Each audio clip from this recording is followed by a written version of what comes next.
قیامت آسمانوں کو لپیٹ دیے جانے کا نام ہے، قیامت زمین کو لپیٹ دیے جانے کا نام ہے، قیامت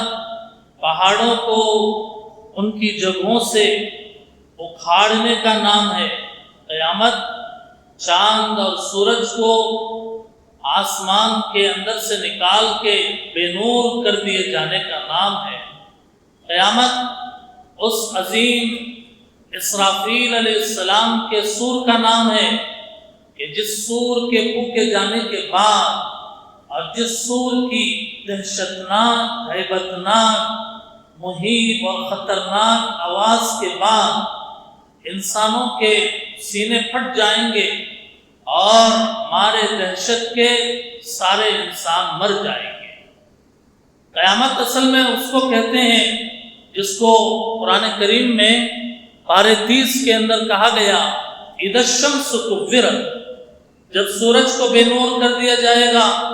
وَإِذَا النُّجُومُ انْكَدَرَتْ، اور جب ستارے ٹوٹ پڑیں گے، وَإِذَا الْجِبَالُ سُيِّرَتْ، جب پہاڑ چلا دیے جائیں گے، وَإِذَا الْعِشَارُ عُطِّلَتْ، اور جب دودھ دینے والے جانور اپنے دودھ پیتے بچے کو بھلا دیں گے اور چھوڑ کر بھاگنے لگیں گے، وَإِذَا الْوُحُوشُ حُشِرَتْ، جب جنگل کے جانور آبادیوں میں مارے دہشت کے آ جائیں گے، وَإِذَا الْبِحَارُ سُجِّرَتْ، اور جب سمندر بھڑکائے جائیں گے، وَإِذَا النُّفُوسُ زُوِّجَتْ وَإِذَا الْمَوْءُودَةُ سُئِلَتْ۔ قیامت نام ہے اذا السماء انفطرت کا، جب آسمان ٹوٹ پڑے گا، وَإِذَا الْكَوَاكِبُ انتَثَرَتْ کا، جب ستارے بکھر جائیں گے اور قیامت کی ہولناکی کی وجہ سے روئے زمین کا ایک ایک انسان، کیا مسلمان اور کیا کافر، کیا جانور اور کیا آبادیوں والے جانور اور کیا جنگلی جانور، سب مارے دہشت کے حیران رہیں گے، پریشان رہیں گے۔ اس کا نام ہے قیامت۔ جب دنیا کے اندر انسانوں کا نسب اور انسانوں کی نسل کو ختم کرنا ہوگا، جب دنیا کے اندر انسانوں کا نظام کو اٹھا دیا جانے والا ہوگا، تو اس وقت کا نام ہے قیامت۔ اس قیامت کے آنے سے پہلے کیا کیا چیزیں دنیا کے اندر پیش آنے والی ہیں، یہ باتیں محمد رسول اللہ صلی اللہ علیہ وسلم نے بیان فرمائی ہے۔ اس سلسلے میں بہت ساری علامتیں آپ نے اس سے پہلے والے جمعوں کے اندر بھی سنا، اور آج کے جمعے میں بھی ان علامتوں اور ان نشانیوں کے بارے میں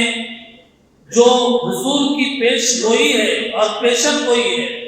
آپ حضرات کے روبرو ترمذی شریف کے احادیث، مسلم شریف کے احادیث، ابو داؤد کے احادیث، بخاری کے احادیث کی روشنی میں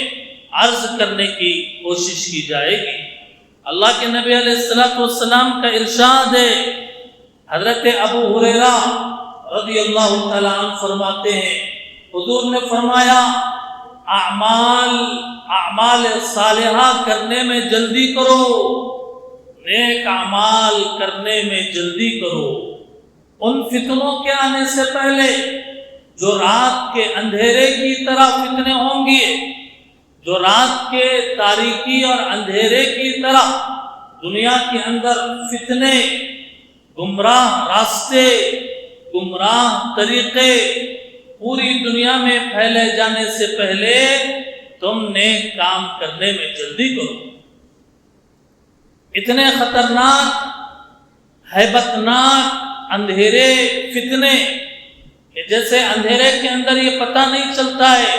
کہ کون سی چیز کہاں پر ہے، اندھیرے کے اندر یہ فیصلہ کرنا مشکل ہوتا ہے کہ جس اندھیرے راستے پر ہم چل رہے ہیں وہاں ہم کہاں ٹھوکر کھا کر گریں گے، کہاں پہ پتھری ہے، کہاں پہ کانٹے بچھے ہوئے ہیں اور کہاں پہ گڑھا ہے۔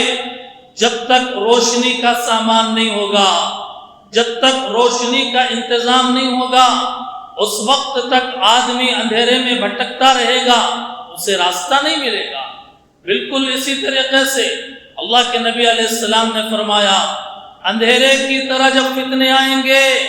تو تمہیں سیدھا راستہ تلاش کرنے میں پریشانیاں آئیں گی۔ سیدھا وہ راستہ کہ جو ڈائریکٹ اللہ تک پہنچائے، جو ڈائریکٹ جنت تک آدمی کو پہنچا دے، ایسے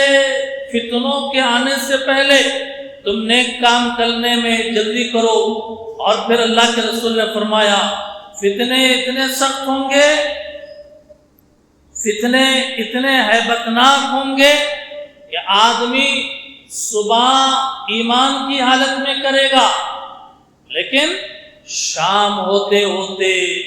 اس کے دل میں کفر کے جراثیم پیدا ہو جائیں گے۔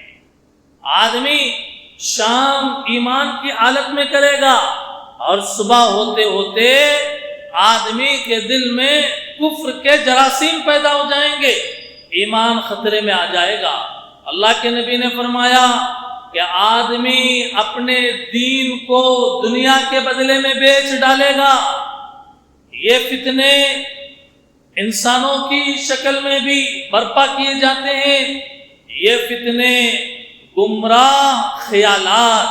گمراہ عقائد کے ذریعے سے بھی برپا کیے جاتے ہیں۔ اسی لیے اللہ کے نبی علیہ السلام نے یہ بات ارشاد فرمائی کہ نیک کام کرنے میں جلدی کرو۔ تو اس حدیث کی روشنی میں ہمیں یہ کام کرنا چاہیے کہ اپنے عقیدے کی حفاظت کریں، اپنے اعمال کی حفاظت کریں۔ عقیدے کی حفاظت، اعمال کی حفاظت کرنے والا مومن کہلائے گا، اور گمراہی کے راستے پر چلنے والا، بدعملی کے راستے پر چلنے والے کا ایمان اور اس کا دین برباد ہو جائے گا۔ یہ فتنے گمراہ تحریکوں اور دعووں کی شکل میں بھی آ سکتے ہیں، مال اور دولت کی محبت اور اقتدار کی ہوس اور دوسرے نفسانی خواہشات کی شکل میں بھی آ سکتے ہیں۔ اسی لیے اللہ کے نبی علیہ السلام نے فرمایا، جب پوری دنیا کے اندر، پورے عالم کے اندر جب فتنوں کی بھرمار ہو قیامت سے پہلے، تو خوش نصیب ہے وہ آدمی، خوش نصیب ہے وہ آدمی جو ان فتنوں سے بچے، مبارک بادی کے مستحق ہے وہ آدمی جو ان فتنوں سے بچ کر زندگی گزارے۔ ابو داؤد شریف میں روایت ہے، حضور علیہ السلام نے فرمایا، 3 مرتبہ ارشاد فرمایا۔ ابو داؤد میں اللہ کے نبی علیہ السلام نے 3 مرتبہ ارشاد فرمایا، ان السعید لمن جنب الفتن، ان السعید لمن جنب الفتن، ان السعید لمن جنب الفتن۔ یقیناً وہ بندہ خوش نصیب ہے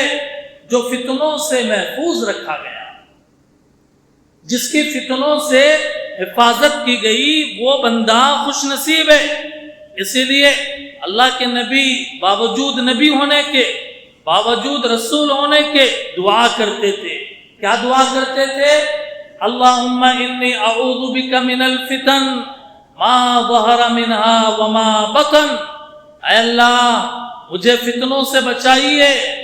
جو ایسے فتنے جو ظاہری ہیں، جو نظر آنے والے، جس کو دیکھ کر آدمی سمجھ جاتا ہے کہ یہ فتنہ ہے اور اس کے اندر پڑنا فتنے کے شکار ہونے کا باعث ہو سکتا ہے۔ دوسری، اللہ کے نبی نے یہ دعا فرمایا کہ اے اللہ مجھے فتنوں سے بچائیے، ایسے فتنے جو باطنی ہے، جو ظاہری نہیں ہے، جو باطنی ہے، اندرونی فتنے کہ جو ہر آدمی اس کو سمجھ نہیں سکتا اور ہر آدمی اس کا فیصلہ نہیں کر سکتا۔ اللہ کے نبی علیہ السلام نے یہ دعا تلقین فرمائی۔ آج ہم فرض نمازوں کے بعد جو دعائیں کرتے ہیں، دعاؤں کے لیے ہاتھ اٹھا کر سلام پھیرنے کے بعد جو دعا کرتے ہیں، ان دعاؤں کے اندر خاص طور پر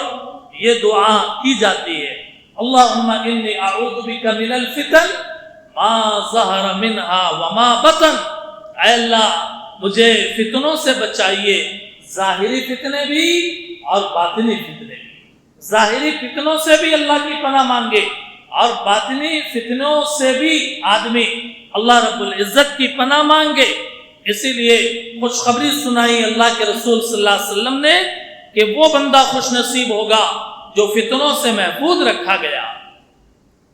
چنانچہ فتنوں سے محفوظ رہنے کے لیے ضروری ہے کہ آدمی قرآن پر اور حدیث پر عمل کرنے والا بنے، خواہشات پر عمل کرنے والا نہ بنے، من چاہی زندگی گزارنے والا نہ بنے، دل جیسے چاہے من میں جو آئے اور خواہشات جو پٹی پڑائے اس کے اوپر عمل نہ کرے، بلکہ زندگی میں قدم قدم پر ایک ایک مرحلے میں زندگی کے مختلف کیفیتوں میں آدمی اپنے آپ کو تابع کرے، اپنے آپ کو اللہ اور اس کے رسول کا غلام بنائے۔ اور اگر آدمی آزاد ہوگا، اس کے گلے میں اللہ اور اس کے رسول کی اطاعت کا پٹا نہ ہوگا اور وہ آزاد ہوگا، قرآن نہیں، قرآن پہ عمل نہیں، حدیث پہ عمل نہیں اور سیرت صحابہ سے واقفیت نہیں، آزادانہ زندگی گزارے گا، وہ فتنوں کا شکار ہو جائے گا۔ اسی لیے اللہ سے یہ بھی دعا کرنا چاہیے کہ اے اللہ ہمیں صراط مستقیم پر چلائیے اور صراط مستقیم پر ہمیں مرتے دم تک قائم اور دائم رکھیے۔ قیامت کی علامتوں میں ایک علامت امانت کو ضائع کرنا۔ جب امانتوں کو ضائع کیا جائے تو قیامت کا انتظار کرو۔ بخاری شریف کی روایت ہے، ایک مرتبہ حضور صلی اللہ علیہ وسلم بیان فرما رہے تھے، حضور صلی اللہ علیہ وسلم خطاب کر رہے تھے، ایک دیہات کا رہنے والا مسجد نبوی میں داخل ہوا اور اللہ کے نبی علیہ السلام سے اس نے پوچھا کہ اے محمد صلی اللہ علیہ وسلم قیامت کب آئے گی؟ اس نے پوچھا کہ اے محمد صلی اللہ علیہ وسلم قیامت کب آئے گی؟ حضور صلی اللہ علیہ وسلم نے فرمایا جب امانت ضائع کی جانے لگے اس وقت قیامت کا انتظار کرو۔ جب امانت ضائع کی جانے لگے تو اس وقت قیامت کا انتظار کرو۔ امانت کا ہمارے ذہنوں کے اندر ایک چھوٹا مفہوم ہے، مفہوم یہ کہ بھئی کوئی آدمی ہمارے پاس کوئی چیز امانت کے طور پر دے دیا اور وہ ہمارے پاس امانت رکھوایا تو اس کی حفاظت کرنا یہ امانت داری ہے۔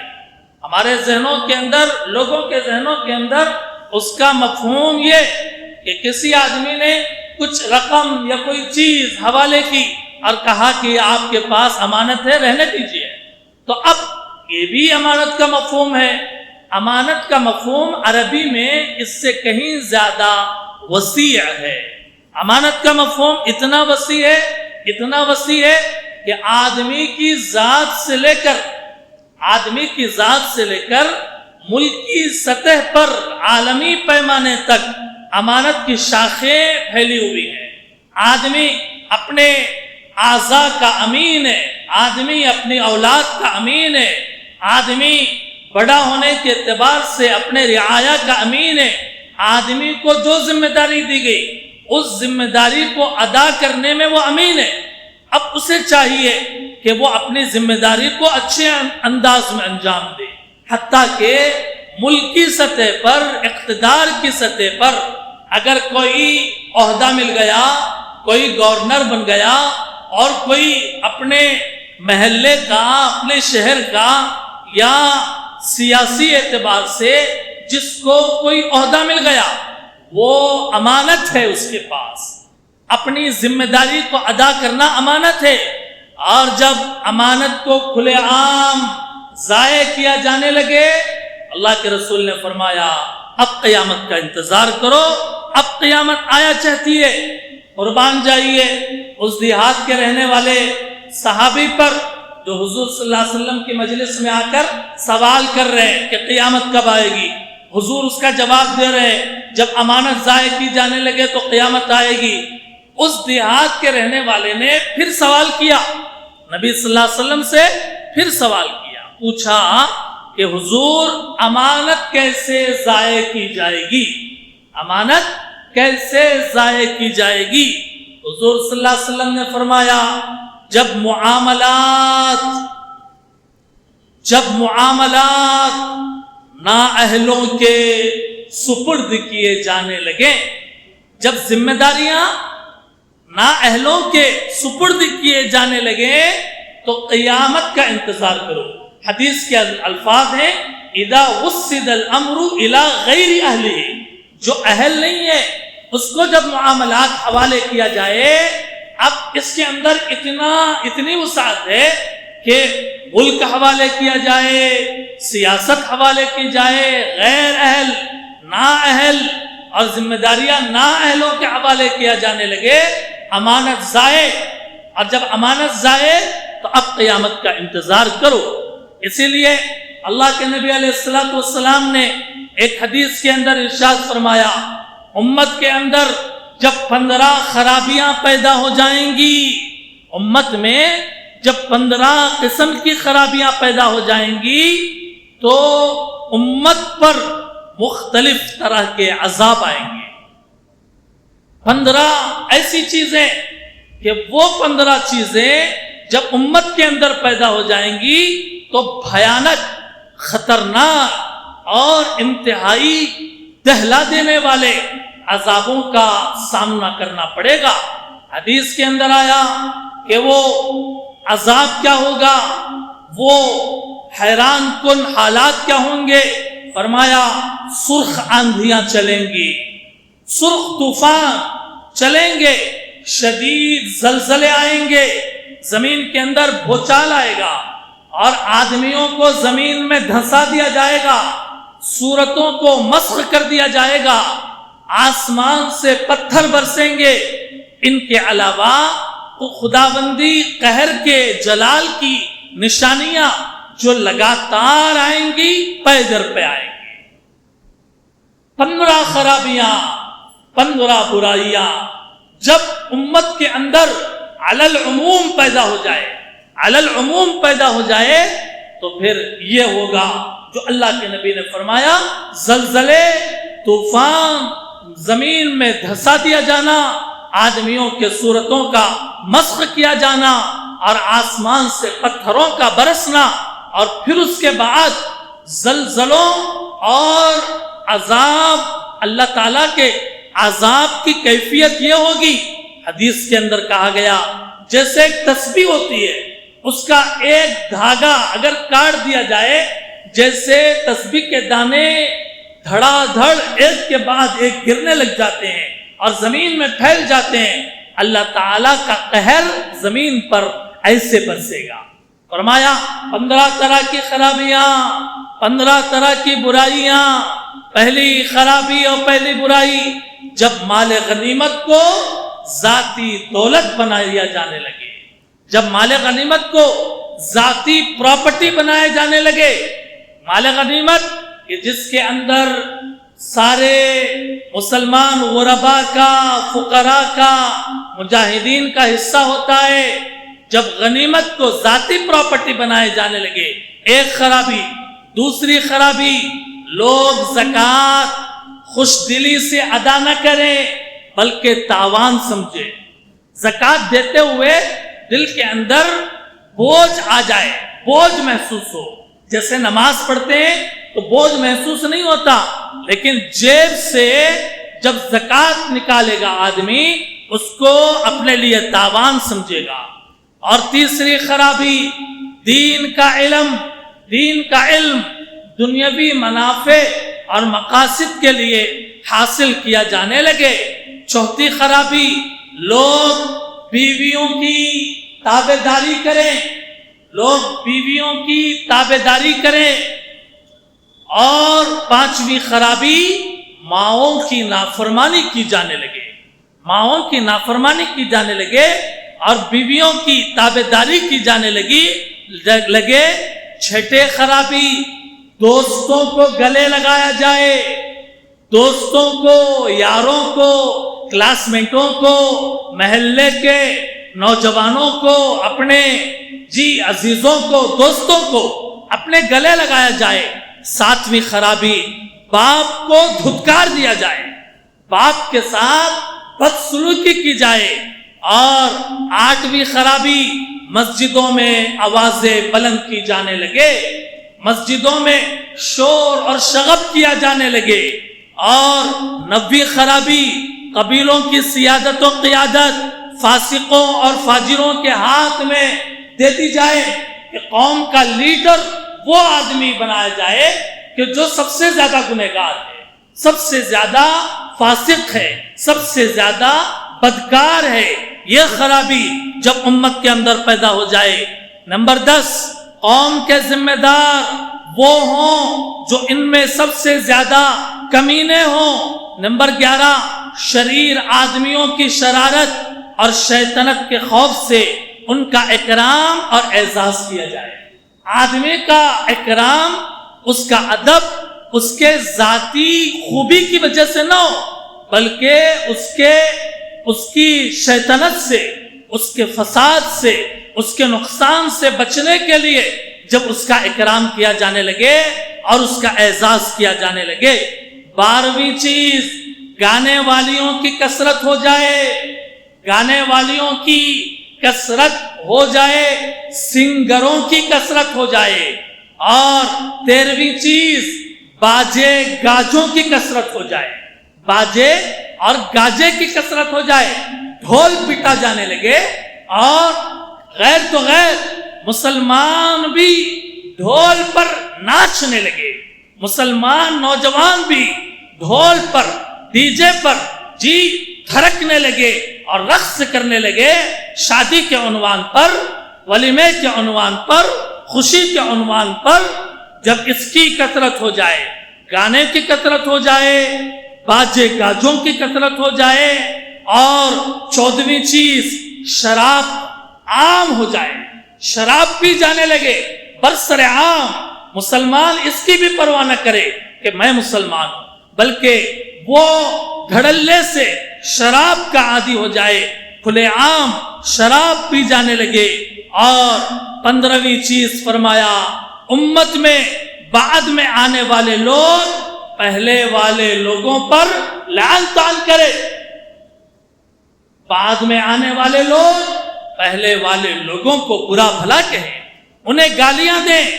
اور انہیں جو ہے لعنتی الفاظ سے یاد کرے، جیسے صحابہ کرام کو برا بھلا کہا جائے۔ آج ہے دنیا کے اندر ایسے بھی لوگ ہیں جو صحابہ کرام کو برا بھلا کہتے ہیں، ایسے بھی لوگ ہیں جو تابعین کو برا بھلا کہتے ہیں، ایسے بھی لوگ ہیں جو تبع تابعین کو برا بھلا کہتے ہیں، ایسے بھی لوگ ہیں جو پہلے کے محدثین پر کلام کرتے ہیں، مفسرین پر کلام کرتے ہیں، اور انہیں طعنے دیتے ہیں، اور ان کے بارے میں عجیب و غریب باتیں بیان کرتے ہیں۔ جیسے امام اعظم ابو حنیفہ رحمۃ اللہ علیہ کے بارے میں غلط الفاظ زبان سے نکالنا، جیسے امام شافعی رحمۃ اللہ علیہ کے بارے میں غلط بولنا، امام مالک عالم مدینہ کے بارے میں غلط بول استعمال کرنا، امام احمد ابن حنبل رحمہ اللہ اور ان جیسے اللہ والوں کے بارے میں غلط سلط بول دینا۔ انہیں کیا آتا تھا، انہیں کیا علم تھا، وہ فساد برپا کیے۔ اس طریقے سے 15ویں خرابی رسول اللہ صلی اللہ علیہ وسلم نے بیان فرمائی کہ امت میں بعد میں آنے والے لوگ پہلے طبقے کے لوگوں پر لعنت کرے، بدگوئی کرے۔ یہ 15 خرابیاں آج نظر ڈالیے اپنے معاشرے پر، اپنی سوسائٹی پر، اپنے محلے پر، اپنے شہر پر، اپنے ملک پر، شہروں پر، مسلمانوں کی شادیوں پر، مسلمانوں کی عام حالت زندگی پر۔ کیا یہ ان میں سے بڑی بڑی خرابیاں کیا آج ہم اپنی آنکھوں سے نہیں دیکھ رہے؟ کیا شراب عام نہیں ہو گئی؟ کیا زناکاری عام نہیں ہو گئی؟ کیا گانے باجے کی کثرت نہیں ہو گئی؟ کیا میوزک کی کثرت نہیں ہو گئی؟ آج نوجوان، اللہ معاف کرے سب نوجوان ایسے نہیں ہوتے، لیکن نوجوان بہت سارے کانوں میں ایئر فونز لگا کر، کانوں میں اسپیکر لگا کر گانے باجے میوزک سنتے ہیں اور اس کے رسیا اور دیوانے ہیں۔ دوستوں اور بزرگوں، حدیث کے اندر ہم نے آپ کو پوری حدیث کا ترجمہ سنایا کہ یہ 15 خرابیاں جب امت کے اندر پیدا ہو جائے، پھر یاد رکھو اللہ کا عذاب مختلف شکلوں میں آئے گا۔ سرخ آندھیاں آئیں گی، شدید زلزلے آئیں گے، آدمیوں کو زمین میں دھنسا دیا جائے گا، صورتوں کو مسخ کیا جائے گا، اور آسمان سے پتھروں کو برسایا جائے گا۔ ان کے علاوہ اللہ تعالیٰ کے عذاب کی مختلف شکلیں رونما ہوں گی اور ظاہر ہوں گی۔ اسی لیے یہ ساری باتیں بیان کرنے کا مقصد یہ ہے کہ خدا نخواستہ اگر یہ خرابیاں، یہ برائیاں میرے اندر ہے، ہمارے اندر ہے، یہ برائیاں، یہ خرابیاں میرے گھرانے میں ہیں، میرے محلے میں ہیں، میرے شہر میں ہیں، میرے خاندان میں ہیں، میرے نیٹ ورک میں ہیں، جی میرے حلقے دوستاں میں ہیں، تو ہم بتا سکیں رسول اللہ صلی اللہ علیہ وسلم نے آج سے 1400 سال پہلے قیامت سے پہلے کیا ہونے والا ہے اور قیامت کی نشانیوں میں کیا چیزیں سامنے آنے والی ہیں کھول کھول کر بتا دیا، تاکہ ان گناہوں سے ہم بچ سکیں اور ان خرابیوں سے ہم چھٹکارا حاصل کر سکیں۔ کثرت سے دعاؤں کا معمول بنائیں، کثرت سے سورہ کہف ہر جمعہ آپ سورہ کہف پڑھنے کا معمول بنائیں۔ کوئی جمعہ ہمارے مسلمان کا ایسا نہ گزرے کہ جس جمعے کے دن میں وہ سورہ کہف کی تلاوت نہ کرے۔ ہر جمعہ سورہ کہف کی تلاوت کا معمول بنائیں، کیونکہ سورہ کہف ہمیشہ پڑھنے والا اور سورہ کہف کی ابتدائی اور آخری 10 آیتوں کو یاد رکھنے والا اللہ کے فضل، اللہ کی مدد سے فتنوں سے وہ بچ پائے گا، فتنوں سے اس کی حفاظت کی جائے گی۔ وہ فتنہ دجال سے جیسا عظیم فتنہ بھی کیوں نہ ہو، اگر سورہ کہف آپ پڑھیں گے اور قرآن پر اگر آپ عمل کریں گے، حدیث پر عمل کرنے کی کوشش کریں گے، اپنی زندگی، اپنی ولادت، اپنی شادی، اپنے عقیقے، اپنے گھر کے اندر ہونے والے پروگرام اور خاندانی تقریبات، ان سارے چیزوں کے اندر اللہ اور اس کے رسول کا طریقہ پڑھیں گے، جانیں گے، اور پھر اس پر اگر ہم عمل کریں گے، فتنوں سے حفاظت ہوگی۔ ورنہ یہ فتنے، قیامت کا وقت اور زمانہ قریب ہے، قیامت کی علامتوں میں بہت ساری علامتیں ظاہر ہوتی چلی جا رہی ہیں۔ اس لیے سورہ کہف کی تلاوت کا اہتمام ہر فرض نماز کے بعد اور ہر وقت جب بھی دعا کے لیے ہاتھ اٹھے، یہ دعا کرنا، اے اللہ آپ نے ہمیں ایک مسلمان گھرانے کے اندر پیدا کیا، کلمے والا بنا کر پیدا کیا، محمد کا امتی بنا کر پیدا کیا، اے اللہ مرتے دم تک ہمیں اس پر جمائیے، اے اللہ ہمیں کلمے والی موت دیجیے، ہمیں استقامت عطا فرمائیے، دین پر، ایمان پر اور اس کے اوپر استقامت کے ساتھ ہمیں زندگی گزارنے کی توفیق عطا فرمائیے۔ دوستوں اور بزرگوں، علامات قیامت کا یہ سلسلہ جس کے اندر امام مہدی کی آمد کا ایک مسئلہ انتہائی اہم مسئلہ ہے، حضرت عیسیٰ علیہ السلام کے نزول کا مسئلہ اہم مسئلہ ہے، مسیح دجال کے آنے کا مسئلہ ایک اہم مسئلہ ہے۔ ان مسئلوں پر انشاءاللہ اگلے جمعوں کے اندر بھی ہم بیان کرنے کی کوشش کریں گے۔ دعا فرمائیں کہ اللہ تعالی ہمیں رسول اللہ صلی اللہ علیہ وسلم کے ان بتائے ہوئے قیامت سے پہلے کی پیشن گوئیوں کو جاننے کی اور سمجھنے کی توفیق عطا فرمائے، اور صراط مستقیم پر چلنے کی اللہ تعالی ہم سب کو توفیق عطا فرمائے۔ وآخر دعوانا ان الحمد للہ رب العالمین۔